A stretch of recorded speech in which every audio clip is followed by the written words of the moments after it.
Salom hammaga do'stlar. Bugun ko'rib turganingizdek Madod 2 o'yinida sarguzashtlar qilamiz. Birinchi sarguzashtimizni boshlab qo'yibman.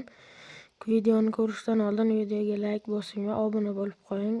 Chunki men birinchi marta hozir mikrofonni qo'shib video olyapman. Qolgan videolarim hammasi shorts bilsangiz. Hozir juda katta xarajatga tushdim. Sizlarga ochiq-oydin ko'rsatib beraman. Mana bu mashinani buvisinikiga tiqib yubordim. Bu mashina juda qimmat mashina edi, to'g'risi. Bunaqa ko'ringani bilan o'zimni mashinam ham juda qattiq ahvolga kelib qoldi. O'zi yaqinda sotib olgan edim, mana ko'rishingiz mumkin. Eshiklari opishim qanaqa nechi pul rasxodga tushdi. Buni shu yerga tashlab ketmoqchiman hozir. Endi mafiyalikni boshlaymanmi mashina olish uchun bilmadim. Chunki 1 tiyin pul qolmadi, ana akaga berib yubordim hammasini. Hali ham rozi emasman.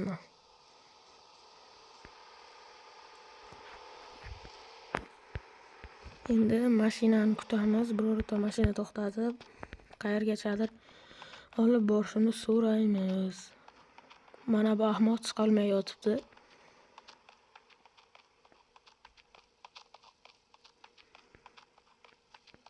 Shu mashinani ismini bilasizlarmi? Bilsanglar kommentga.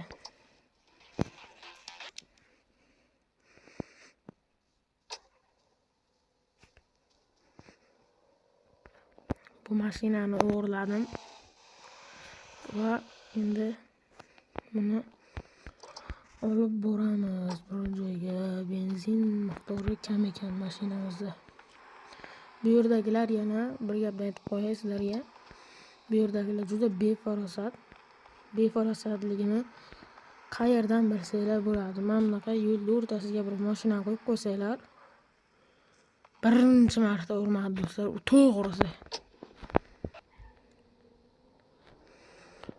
Sayohatni boshlaymiz bunday bo'lsa.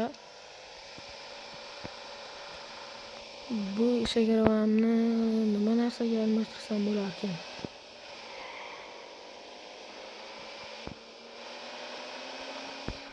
Mana bu hamma Rossiyani joylari do'stlar.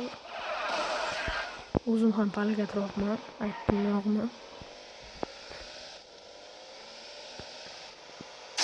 Voy. Ko'rishingiz mumkin, kunda boshlanishi juda maroqli bo'lyapti. Endi bu yerdan suramizmi, to'laymizmi? Mashinalarni bir ahvol qilib qo'ydim, ladami nimadi bu? Voy, jin olsin.